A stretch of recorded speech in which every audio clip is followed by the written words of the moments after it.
Well, Mitchell Trubisky really struggled first three quarters last week. Looked good in the first half. Popped up in the air, and it's intercepted. Picked off by Love. Giants get the turnover they've been looking for, and Julian Love is brought down in Chicago territory.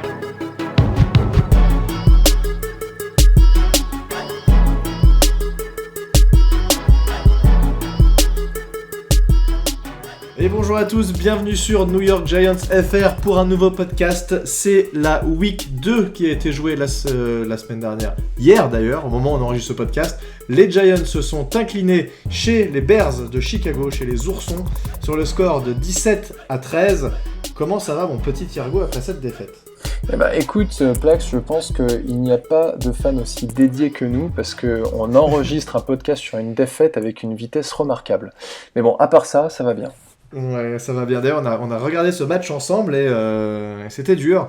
Mais si on doit résumer ce match qui s'est passé totalement en deux temps, c'est une première mi-temps complètement ratée, où on encaisse 17 points, 17-0 à la mi-temps, avec mini sursaut à la fin, où on a failli mettre un field goal pour pas repartir bredouille de cette mi-temps, et un deuxième mi-temps avec beaucoup plus de suspense, où la défense a vraiment sorti un grand jeu, 2 interceptions, 0 points encaissés, mais les Giants qui n'arrivent malheureusement pas à marquer suffisamment de points, seulement 13 points marqués, et une occasion à la toute fin de match de remonter, c'était très chaud.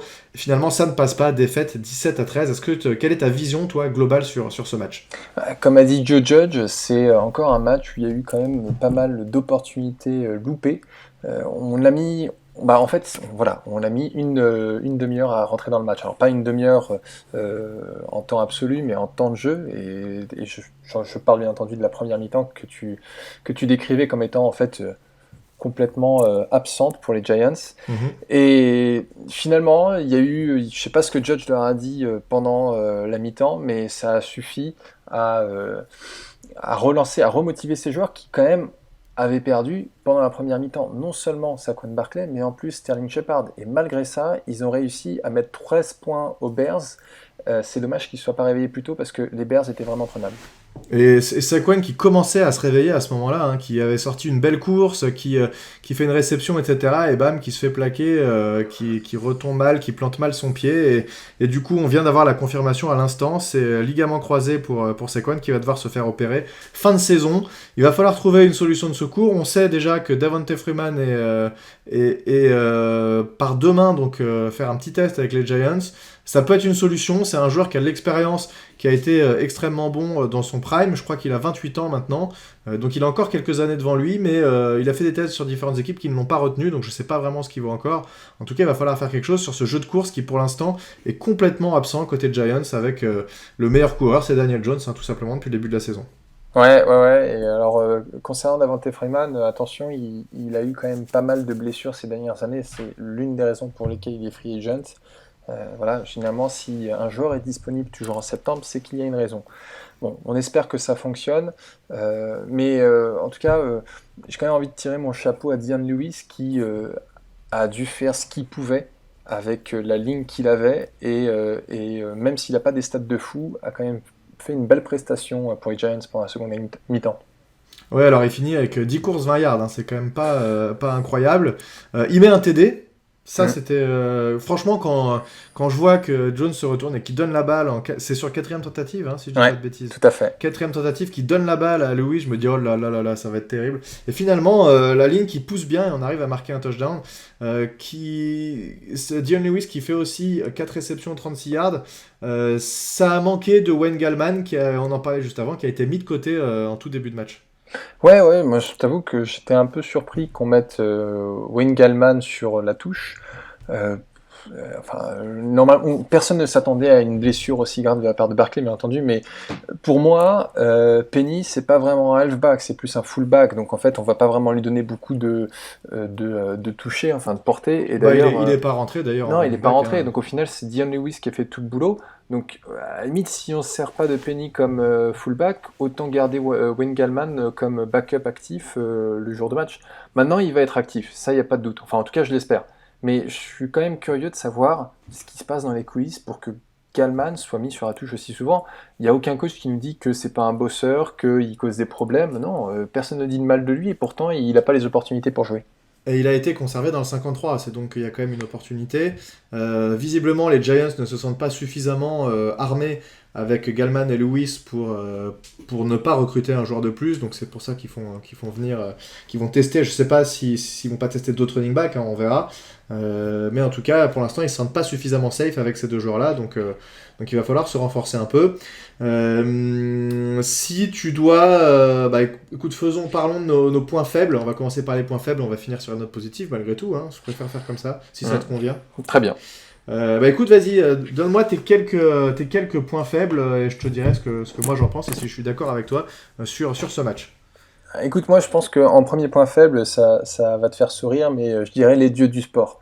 On a parlé quand même des ligaments croisés de Barclay. C'est terrible de voir un si bon joueur se blesser quand même pour la 2e saison consécutive. Et là, je pense qu'on est certain de ne pas le revoir de toute la saison. D'ailleurs, ah bah c'est sûr. Ouais. En fait, j'ai pas envie de le revoir cette saison. Hein. Les ligaments peut-être croisés, si on va au Super Bowl. Peut-être. Mais j'y crois pas trop. J'aimerais bien y croire, mais j'y crois pas trop. Mais voilà. Pour moi, il faut qu'on retrouve Barclay en 2021. Il faut qu'il prenne le temps de se rééduquer, etc. Mais alors, donc il y a ça. Il y a Shepard, notre receveur numéro 1, qui en fait se blesse aussi. Alors, je sais pas quoi. Lui, pour un peu moins de temps, je crois qu'il va être absent quelques semaines, mais pas plus. Et il y a quand même une action qui était clé, qui nous a fait rager quand même tous les deux, même d'ailleurs tous les Incroyable. 3, puisque François était avec nous, on le salue.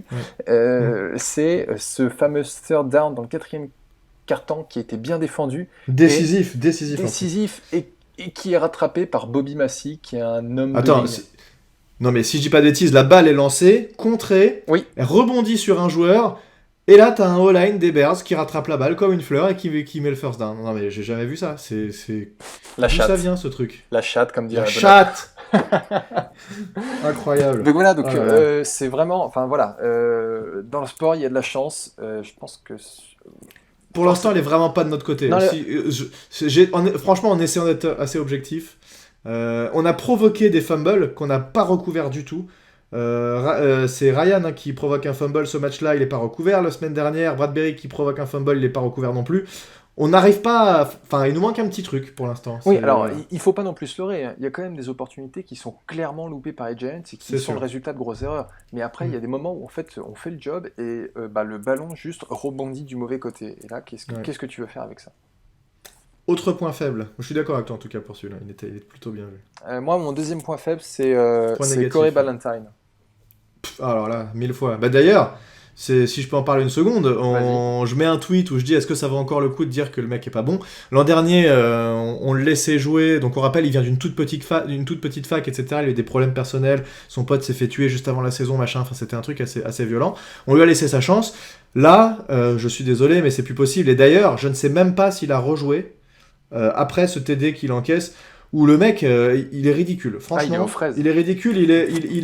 Il finit par se coucher presque au pied. Franchement, je trouve que c'est assez représentatif parce qu'une fois que le receveur rattrape la balle, il bouge même pas. Et puis lui, il se jette à ses pieds, n'importe quoi. Enfin, il est à l'ouest, quoi. Non, il est totalement à l'ouest. Et puis, faut clairement qu'on trouve une meilleure solution en poste de cornerback 2 parce que lui, il fait pas l'affaire. On n'a pas de solution pour l'instant, c'est ça le problème. Alors peut-être. Je sais pas si tu as la référence. Bref, on va pas. Ah non, pas celle-là, désolé. Britannique est en train de craquer. Alors peut-être. La Britannique est en train de craquer, Patrick. Alors peut-être, c'est une course incroyable. Bon, on en reparlera dans notre podcast. Bref, peu importe. Qu'est-ce que j'allais dire? Je me suis perdu. On parlait du CB2 et t'as dit. Alors peut-être. Alors peut-être... Ah oui, avec McKinney qui va revenir de blessure à un moment donné. On espère que c'est pas très grave. On n'a pas trop enfin, on sait pas trop quand est-ce qu'il va revenir. Mais peut-être que y a certains safety qui pourront passer en corner. Peut-être, pourquoi pas, en cornerback 2. Parce que safety, on est plutôt loadé. On a ce qu'il faut. Et je pense que c'est possible... On a cherché de l'air, heureusement. Non, mais je veux dire, je pense que c'est possible qu'on arrive à imaginer qu'un de nos safety puisse passer en corner. C'est pas impossible. Voilà. Parce que là, actuellement, je ne vois pas qui peut jouer cornerback 2, j'ai pas de solution. C'est pas Yadom qui va faire le taf. Non, c'est pas Yadam, mais je pense aussi qu'il y a un deuxième problème, et tu vois, ça permet de faire la transition de Ballantyne au prochain point négatif, c'est il y a eu des choix défensifs qui étaient vraiment très bizarres, et je pense surtout au three-man rush, où en fait on n'envoyait que 3 D-line contre Trubisky, et qui en fait, il y avait zéro pression sur lui, et c'est notamment avec le premier TD, c'est ce qui se passe, c'est un three-man rush, et là, il passe à son running back qui remonte un quart du terrain pour marquer. Le deuxième TD concédé par Ballantyne, c'est un three-man rush avec en fait un quatrième rusher qui arrive en retard, mais pareil, aucune pression sur Trubisky. Et il y a eu, dans le quatrième quart-temps, un autre three-man rush sur un third down qui aurait pu être converti, qui avait été attrapé par le receveur, et puis en fait Ballantyne a sauvé l'affaire et a arraché le ballon des bras de Allen pour une interception. Je comprends pas pourquoi est-ce qu'en fait Patrick Graham fait ça. Attention, c'est pas Ballantyne. Hein. Pas Ballantyne, Bradbury, excuse-moi, Bradbury. J'attends à dire quoi, Ballantyne, il a joué. Non. En plus, il a fait un truc bien. Non, Bradbury, justement, lui, on en parlera. On en parlera dans les points positifs. Clairement. Ouais. Donc voilà, bon, écoute, pour l'instant, jusque-là, je suis 100% d'accord avec toi. C'était aussi mon point faible, numéro 1 d'ailleurs, Ballantyne. Si je peux donner un point faible pour moi, c'est l'offense en général, qui pour l'instant, avec Garrett, a du mal à trouver un rythme. Et alors, c'est clairement de la West Coast Offense, on ne lance que très peu de passes. Je vais même pas dire longues parce qu'il y en a pas, mais semi-longues, on va dire. On en a eu quelques-unes en fin de première mi-temps où on n'a pas le choix et en 2 passes on arrive à parcourir les 3 quarts du terrain enfin la moitié du terrain, on arrive quasiment à mettre un field goal. Mais je trouve que cette attaque, il n'y a pas beaucoup d'ambition et peu de temps en temps il faut balancer une passe longue. On a les joueurs qu'il faut, enfin on a comment il s'appelle, Darius Slayton, oui, qui lui peut aller dans le deep et faire des choses, mais actuellement on n'en profite pas du tout. Sur le premier match, il y en a eu une passe, ça fait TD, et depuis, quasiment rien. Il n'y a pas de lancer sur des fades, je comprends pas, parce que l'an dernier, ça passait plutôt bien. Slayton, en man-to-man sur une fade, il a fait le taf. L'an dernier, contre les Lions, il met 2 TD sur ses heures d'action. Donc bon, c'est encore en rodage, évidemment, mais j'espère que Garrett appuiera un peu plus sur la gâchette sur les prochains matchs, parce que moi je trouve ça un peu mou pour l'instant. Ouais, je suis d'accord avec toi. Alors je pense qu'il y a aussi un petit effet absence de pré-saison, mais bon, cette excuse, c'est sûr. Cette excuse, elle va fonctionner les 3-4 premières semaines, et puis après c'est fini, quoi. On peut plus. Voilà, donc il faut espérer qu'en effet que l'attaque soit encore en rodage et que ça va aller en s'améliorant. Et puis après, il y a aussi un point qu'on a déjà mentionné dans les 2 derniers podcasts, c'est que s'il n'y a pas de jeu de course, ça va être très difficile de progresser à la passe. Et là, en l'occurrence, on n'en a toujours pas. Encore moins avec l'absence de Barkley, donc ça va être un peu compliqué. Ce serait bien que Daniel Jones soit pas obligé de lancer au moins 40 passes à chaque match, quoi, parce que ça fait beaucoup, et là il a 25 sur 40, 241 yards. C'est dur, une interception, mais alors j'ai bien regardé, effectivement, c'est Evan Engram qui tombe au moment de lancer la passe. Donc en fait, la passe est censée soit ne pas être captée, soit ne pas être lancée. Pour moi, mais le truc, tu peux pas savoir que le mec va tomber au moment où il lance, le mec est encore debout, donc bon. Moi, si je regardais les images, je pense que du coup, la motion de Jones s'est terminée quand en fait Engram est par terre. Il fait son mouvement, il le sait pas que le mec va tomber, et tu peux pas t'arrêter de lancer en plein milieu comme ça.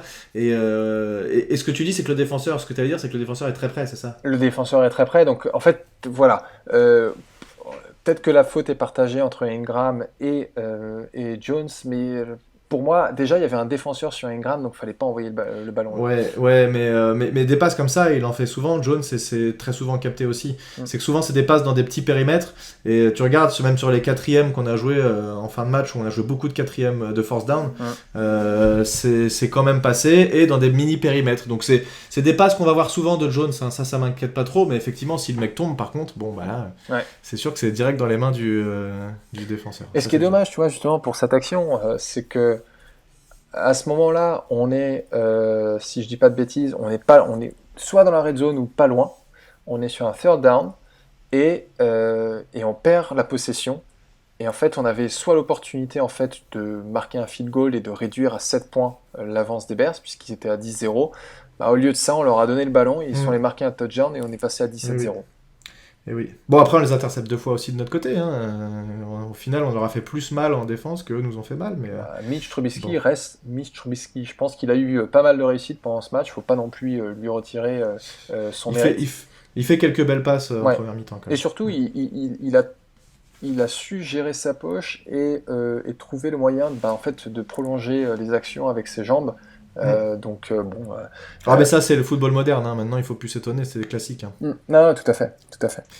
Est-ce que tu as d'autres points négatifs sur ce match ? J'ai un dernier point négatif, c'est Vas-y. Golden Tate. Bon, ok, le rôle de receveur numéro 1, c'est Shepard, mais quand Shepard est blessé, moi je m'attends à ce que Golden Tate, vu ce qu'on le paye, qu'il fasse un peu mieux que ça.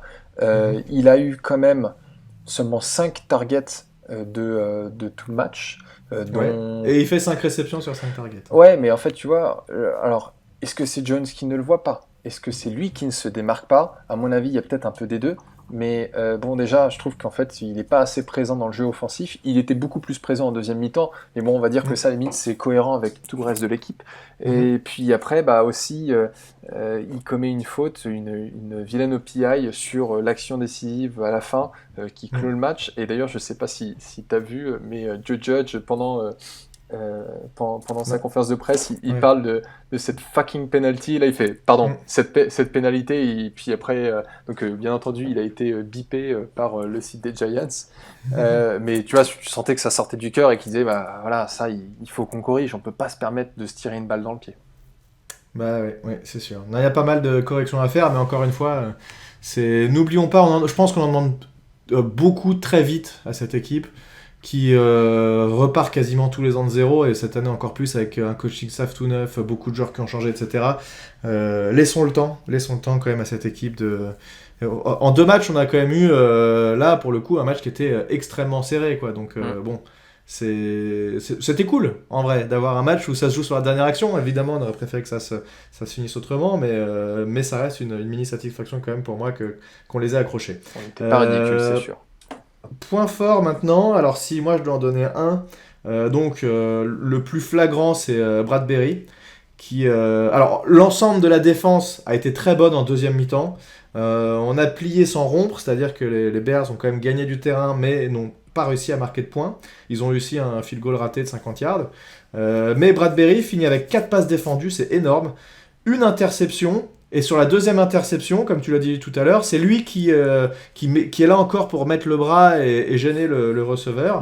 Et la balle rebondit et est interceptée par Julian Love. Ouais. Donc il a eu une super note, je crois, et selon PFF, il a eu sa meilleure note de carrière, quoi. Ah ouais, mais attends, s'il continue, déjà qu'il nous avait fait quand même un plutôt bon match contre les Steelers, s'il continue comme ça sur les 14 matchs restants, le contrat qu'on lui a payé, c'est peanuts, hein, mais j'espère que ça va continuer comme ça. Il fait vraiment plaisir à voir sur le terrain. Comme je disais tout à l'heure, il nous sauve quand même une situation sur un third down, donc avec sa fameuse interception, où en fait c'est impressionnant parce qu'il regarde même pas le ballon, il est en train de regarder le receveur et il arrive à lui arracher le ballon. Elle est incroyable cette interception. Elle est vraiment incroyable, donc c'est, tu vois, si tu devais faire un tableau noir, tu devrais faire un tableau noir sur cette action. Parce que, enfin bon, non, c'est peut-être pas, c'est peut-être plus un exploit individuel qu'un exploit collectif, mais déjà rien que cette action, elle est pas mal du tout. Et... Oui, c'est exploit individuel, mais c'est intéressant aussi de montrer la technique du corner. Et d'ailleurs, le commentateur qui dit réception incroyable, puis le joueur se réveille, il fait mais non, en fait c'est une interception. Il hallucine qu'il ait pu attraper la balle comme ça. Ouais. Est-ce que tu as d'autres points forts ? Ouais, je pense qu'on peut continuer côté défensif. Il y a eu le pass rush qui, mine de rien, quand Patrick Graham décidait de mettre la pression sur les Bears, y arrivait. On a remarqué très vite en début de match Kyler Fackrell qui a eu une très bonne entame et qui a été le premier à avoir un sac. Mais tu as eu aussi un sac de Carter, tu as eu un sac de Hill. C'est quoi déjà le nom de Hill ? Bon, bref, BJ Hill. BJ Hill, et puis un sac de Blake Martinez. Alors c'était pas tout le temps très régulier, il y a des moments où tu avais l'impression qu'ils n'arrivaient vraiment pas à s'approcher de Martinez, ou tu vois, il y a eu une action notamment où Trubisky, où Trubisky a réussi à avoir le first down avec ses jambes, et c'est Golden Tate, pas Golden Tate, j'ai du mal, Marcus Golden, qui passe à quelques centimètres de ses jambes. Ouais, c'est vrai. Mais sinon, globalement, c'était plutôt positif. Tomlinson qui est revenu, qui avait fait un match quasiment blanc au premier match, et là qui est revenu un peu mieux. Donc Lorenzo Carter, comme tu l'as dit, qui continue sur sa bonne lancée, qui a été plutôt bon sur le pass rush depuis le début de saison. C'est point positif aussi pour moi, Lorenzo Carter. Donc ça, c'était plutôt pas mal. Quoi d'autre? Il n'y a pas beaucoup en positif quand même sur ce match malgré tout. À part pour moi, c'est vraiment la grosse défense de deuxième mi-temps qui est le gros point positif. Et d'ailleurs, depuis le début de saison, finalement, c'est cette défense qui enfin, on s'attendait à avoir une attaque moyenne et une défense mauvaise, et finalement, on a une défense moyenne et l'attaque qui est vraiment en galère. C'est pas ce à quoi je m'attendais, en tout cas, moi, en début de saison. Moi non plus, mais bon. En tout cas, ce qu'on a vu, c'est en deuxième mi-temps, on parlait de la première mi-temps tout à l'heure, comme quoi il se passait rien, mais en deuxième mi-temps, c'est vraiment une équipe différente qui s'est pointée sur le terrain. Oui. Ils ont mis 13 points et ils en ont concédé aucun. Ils ont eu un ratio de turnover qui était positif, puisque en fait, il y a eu 2 interceptions et puis on n'a perdu aucun ballon, si je dis pas de bêtises. Si, on a un fumble perdu.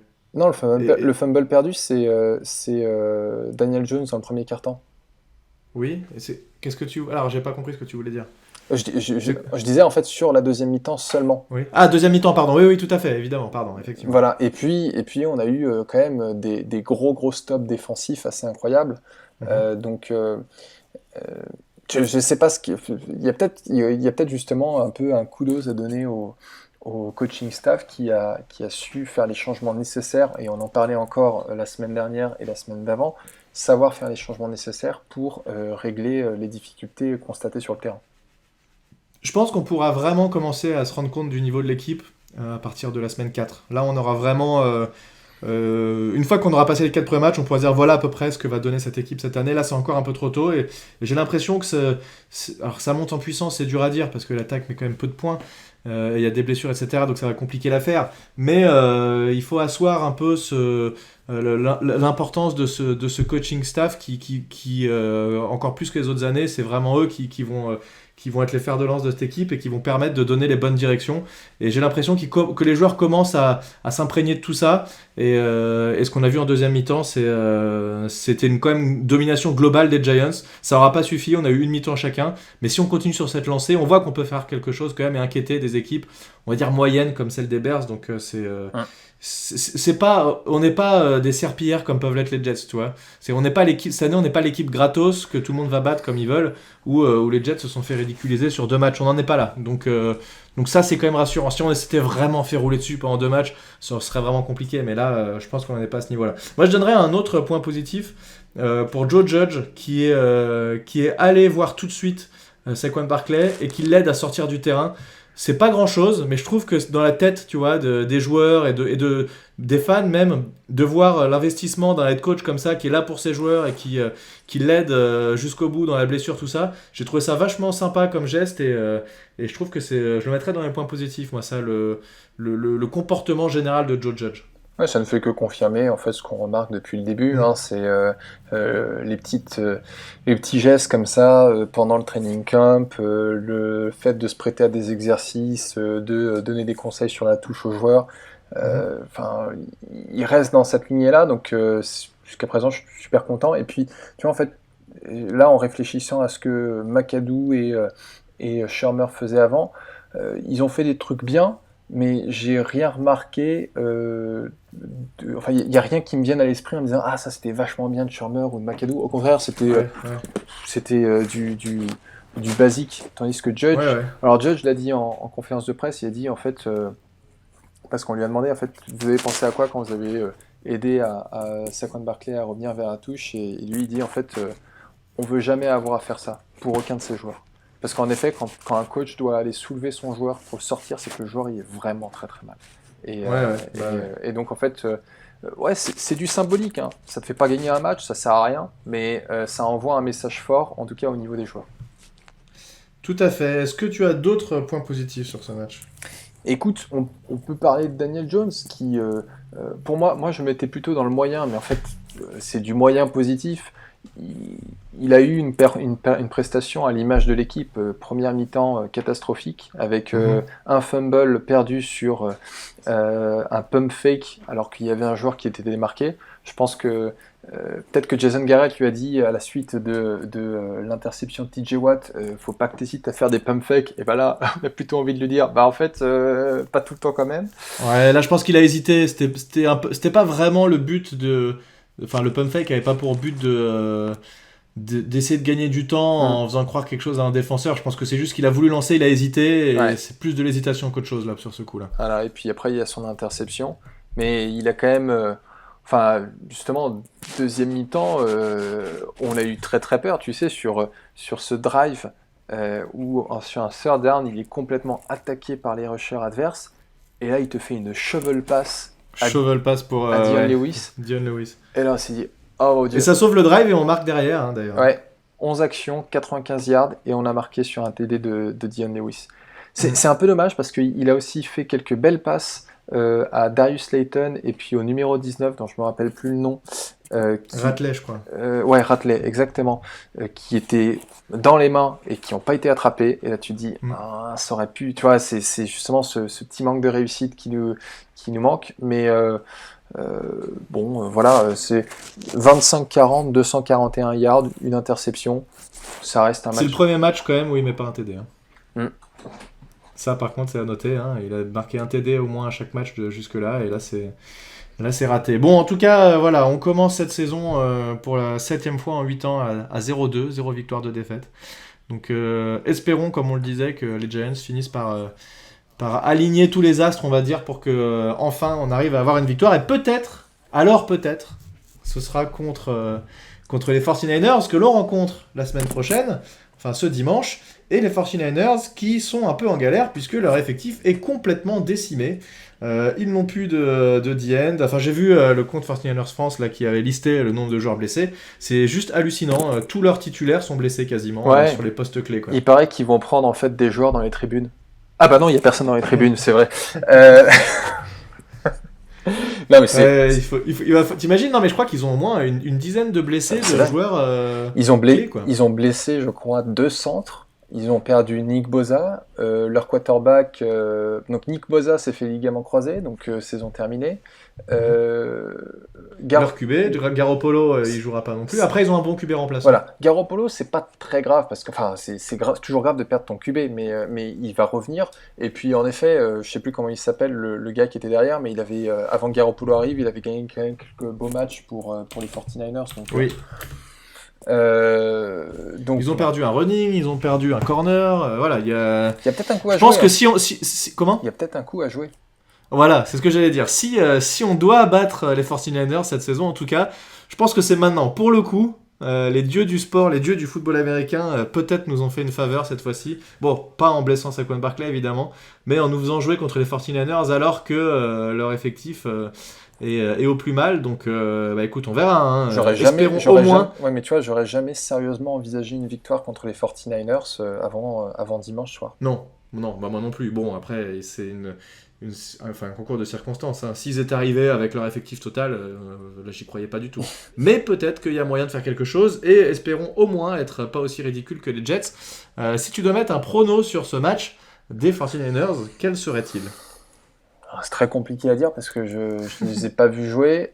Tu vois, j'ai juste vu les highlights contre les Jets, et les Jets ont bien remonté une fois que la moitié de l'équipe était dans l'infirmerie. Ça les a pas permis de gagner pour autant. Écoute, on va dire un petit score, encore une fois.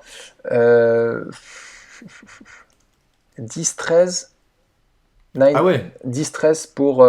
tu sais, j'ai envie de dire Niners, mais j'ai envie de dire Giants. Mais allez, on va dire 10-13 Niners.